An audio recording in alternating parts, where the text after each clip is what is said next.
ассалому алайкум дӯстони азиз, хушомадед ба канали Dom TJ. Номи ман Шаҳром. Имрӯз 8 июни соли 2021 мебошад. 1000 рубл 155 сомонӣ, $100 1132 сомонӣ. Дар имрӯзанавормон 14 хонаҳои фурӯшӣ мешаванд аз Душанбе, Хуҷанд, Бухтар ва ғайра. аз ҳама арзон 75 000 сомонӣ мебошад дар шаҳри Душанбе. барои ҳамин ҳатман навора то охира тамошо кунед, лайк монед ва дар каналмон подписатсия кунед. дӯстони азиз, агар шумо хонаи фурӯшӣ дошта бошед ва мехоҳед дар эълон мондан ба рақамҳои барои реклама танҳо дар WhatsApp муроҷиат кунед. агар хона гуфтеста бошед, дар комментария нависед чӣ хеле хона шуморо дар кор. бисёри бад гап намезанем, рафте. якум сар мекунем аз хонаи фурӯшӣ дар шаҳри Душанбе. 2 этажа, 1 дар хона, 1 сотиқ замин, бе ҳавлӣ, ҷои ҳавлида хонакадагиай ва на туалет кухнӣ дора. хона проекти общежитияе. барои ҳамин соҳибаш мегӯяд ки бемаслиҳат занг назанед, леки нархаш арзонаи 75 000 сомонӣ мебошад. бо савда мешавад ва қарор аст дар корвон. мутаассифона аҷра соҳибаш нагуфтае ки дар кадом корвон, поёни корвон ё ки хиди корвон, не ки ба ҳар ҳол нархаш хуб аст.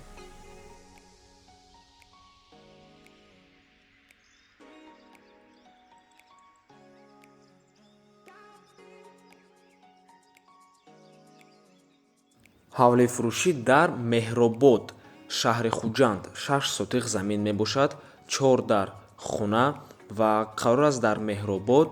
нархаш 140 000 сомонӣ бо савда мешавад.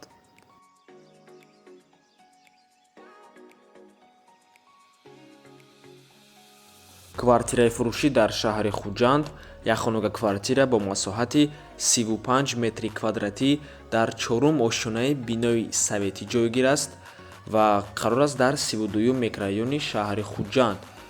хона ремонт дорад ва нархаш 160 000 сомонӣ мебошад.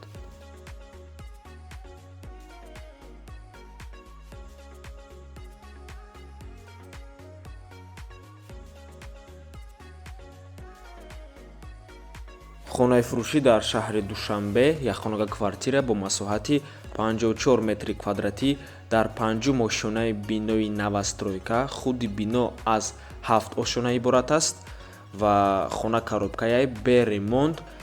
айни ҳол сохтмони бино рафтеста дар 4 ошӯнаҳои сохтмонаш ва қарор аст дар Нефтяник. касе надонад Нефтяник куҷояд, и дар раҳи Душанбе ва Ваҳдатда ҳамин Нефтяник ҳаста, дар шаҳри Душанбе дохил мешавад. нархаш 143 000 сомонӣ бо савда мешавад.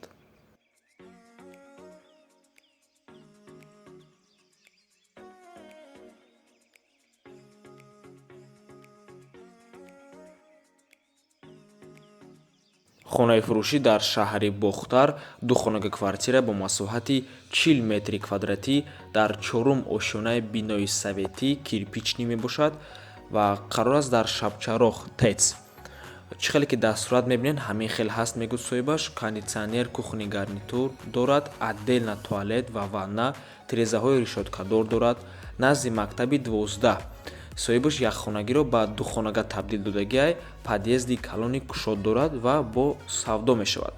нархаш 169 000 сомонӣ.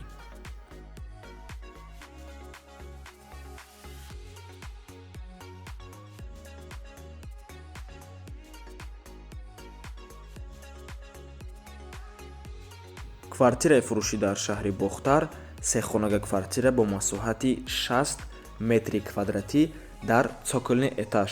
цоколни этаж ин полуподвал мебошад. таги якум этажи новостройкада камтарак халид трезачаи майдача дорад. бо ремонти нав ҳамсояҳо аллакай зиндагӣ мекунанд, мега соҳибаш, бо шароит муҳайё, срочно продаётся. нархаш 165 000 сомонӣ бо савда мешавад ва қарор аст дар Шабчароғ, шаҳри Бухтар.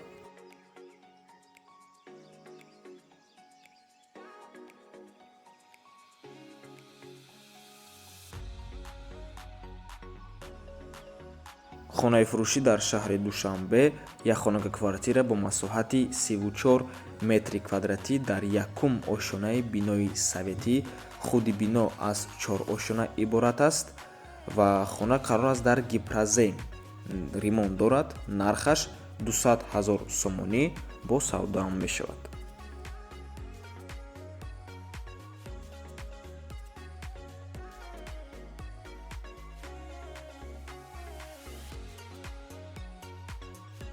аз шаҳри Ваҳдат бисёртар хоҳиш карданд.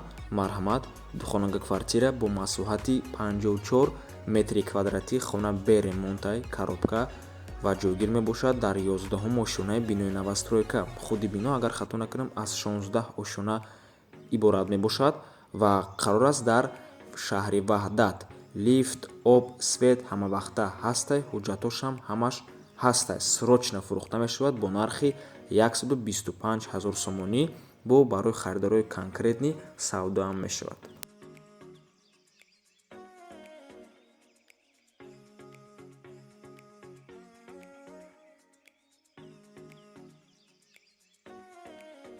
боз як хонаи фурӯшӣ аз шаҳри Ваҳдат, як хонага квартира бо масоҳати 38 метри квадратӣ дар 4-ум ошонаи бинои новостройка. Худи бино аз 8 ошона иборат аст. Срочно фурӯхта мешавад пеши бозори боло. Новостройка буд шудагиай ва хоная нимаш ремонт кардагиай. Мутаассифона суратҳои дарунаш нестай, неки соҳибаш мега ки нимаш ремонт кардагиай ва нархаш 170 000 сомонӣ мебошад, бо савдоам мешавад.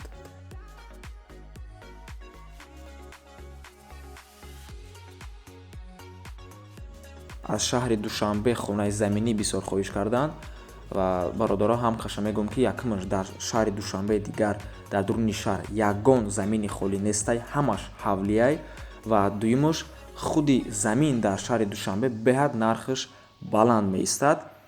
Марҳамат, на якта ҳавлӣ 3 сотиқ замин мебошад, 5 дар хона ва қарор аст дар поёни корвон, чораҳаи Дарёбод. Касе надонад, ин ҳамин шаҳр қариб ки буд мекунӣ, пости гаӣ мегзарӣ, ҳамун тарафодай, хулас аз шаҳр беҳад дурай. Пушташ замин мегӯяд соҳибаш, кухни, ҳаммом, ҳезумхона, туалет, плани 2 этажа дорад. Хулас ба духонага дар новостройка алишам мешавад. Илтимос харидор занг занад, бо арзонам мешавад. Нархаш 200 000 сомонӣ бо савдоам дорад.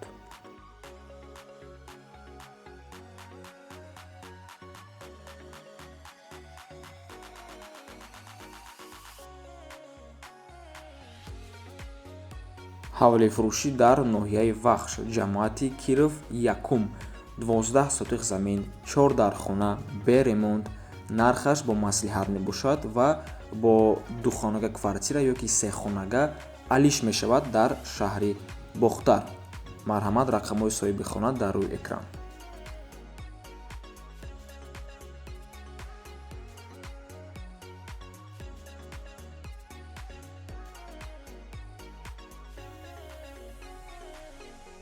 ҳавлии фурӯшӣ дар шаҳри Кулоб, қитъаи 4, хонаи навсохт мебошад, аз қитъа нест.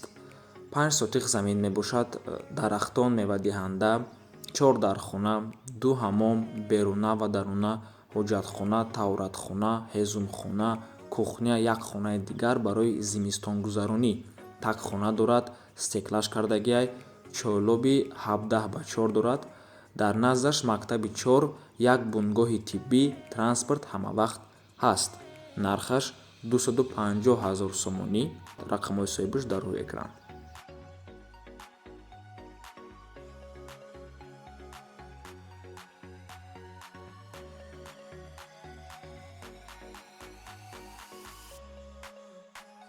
ҳавлии фурӯшӣ дар шаҳри Душанбе, ноҳияи Фирдавсӣ, ҳавли 1,5 сотиқ замин мебошад, 2 дар хона дорад, як калидор, об, свет ҳамавақта ҳаст, ремонт миёна, мясокомбината қарор аст, маҳаллаи Дарвозда.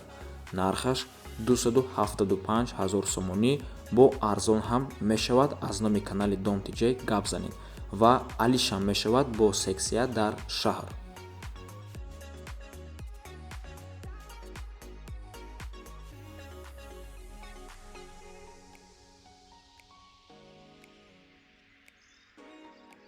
як бародарамон хоҳиш кард дукони тезтайёрша дар эълон монем. Марҳамат, Суроға шаҳри Ҳисор, дукони тезтайёр бо ҳамаи таҷҳизоташ навай таҷҳизотош 1 ҳафта кор фармондагӣ ҳисобаш тамом.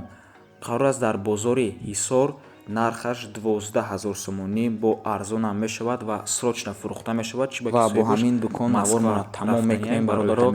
агар навор ба шумо писанд ояд ҳатман дастгириро фаромӯш накунед. ягон савол бошад марҳамат дар комментария нависед. то боздид, раҳмати калон ки моро то охира тамошо кардед. барори кор шумода.